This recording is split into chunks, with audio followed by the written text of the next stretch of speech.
माह अक्टूबर में थाना मरवाड़ी में एक व्यक्ति की गुमशुदगी दर्ज हुई और बाद में एक दूसरे थाना रोहनिया में एक अन्य व्यक्ति की डेड बॉडी मिली जिसमें पीएम से उसकी हत्या होना पाया गया। पुलिस द्वारा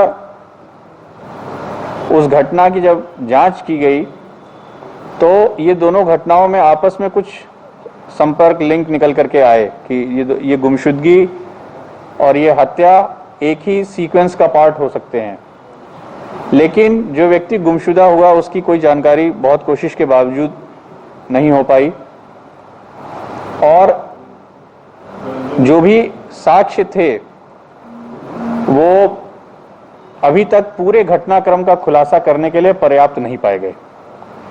इसी के तहत ये प्रकरण हमारे सामने जब आया वरिष्ठ अधिकारियों के सामने तो इसकी समीक्षा बहुत ही विस्तार से की गई और इस समीक्षा में जो कड़ियां गायब थी उनको हम लोगों ने जोड़ा और फिर अब इस घटना का करीब 7-8 महीने बाद हम लोग अनावरण कर चुके हैं। इस घटना में इन्हीं के परिचित दोस्तों का हाथ होना पाया गया और एक व्यक्ति जो गायब हुआ उसके अकाउंट में कहीं से pre approved guarantee free loan आने की सूचना जब उसके साथियों को मिली तो उन्होंने सोचा कि किसी माध्यम से उसके अकाउंट से ये पैसा अगर निकल आए उसकी हत्या करने की योजना बनाई गई। ये लोग मनी ट्रांसफर का काम करते थे इसलिए account to account transfer, Paytm का इस्तेमाल, एटीएम के पिन वगैरह चेंज करने की प्रोसेस इन्हें मालूम थी भली भांति। तो इन लोगों ने प्लान बनाया और प्लान बना करके उसकी हत्या कर दी। उसकी हत्या करने के बाद उसके अकाउंट से जितना पैसा कैश निकाल सकते थे कैश निकाला और बाकी पैसा ऑनलाइन एक अपने दूसरे साथी के अकाउंट में ट्रांसफर कर दिया।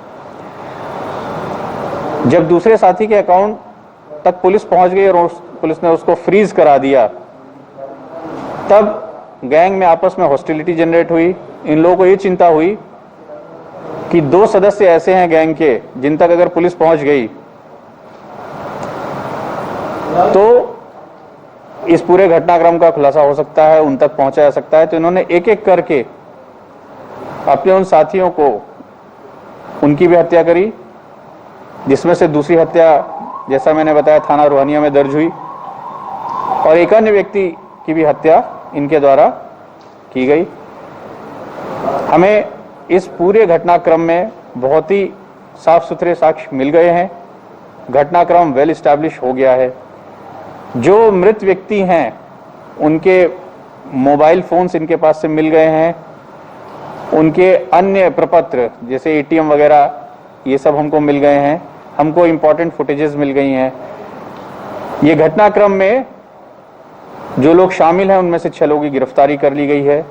जो 3,20,000 रुपए कैश विड्रॉ किए गए थे उसमें से लगभग 2.5 लाख रुपए की बरामदगी। चूंकि 2 अभियुक्त अभी पकड़े जाने शेष हैं, उनके पकड़े जाने के साथ उनका हिस्सा उनके पास से बरामद हो जाएगा। और जो पुलिस के द्वारा सीजर कराया गया 1,60,000 रुपए का अकाउंट में वो एक धनराशि अलग सुरक्षित। इस प्रकार लगभग 4,75,000 रुपए में से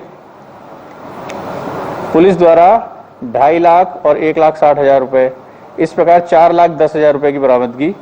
6 अभियुक्तों की गिरफ्तारी की गई है और 2 अभियुक्त इसमें शेष हैं। घटना में प्रयुक्त मोटरसाइकिल, स्विफ्ट डिजायर कार, ये सब पुलिस ने बरामद कर लिया है। अभी हमारा काम शेष है। 2 अभियुक्तों की हमको गिरफ्तारी करनी है। ये जटिल प्रकरण है। इसमें उन 2 अभियुक्तों की गिरफ्तारी होने से कुछ इक्का दुक्का जो सवाल रह गए हैं उनका हम जवाब पा लें, फिर हम इस पर विचार करेंगे। फिलहाल ये घटना वर्कआउट हो गई है और अभी हमको जो भी साक्ष्य इसमें मिले हैं हमारा सारा फोकस उन साक्ष्यों को केस डायरी में प्रॉपरली लगाना ताकि इनको सजा मिल सके। एक मुख्य अभियुक्त जो इसमें है उसका आपराधिक इतिहास भी पाया गया है, उसको जीआरपी में उसके ऊपर चोरी के मुकदमे हैं। अभी हमारी जांच और विवेचना जारी है।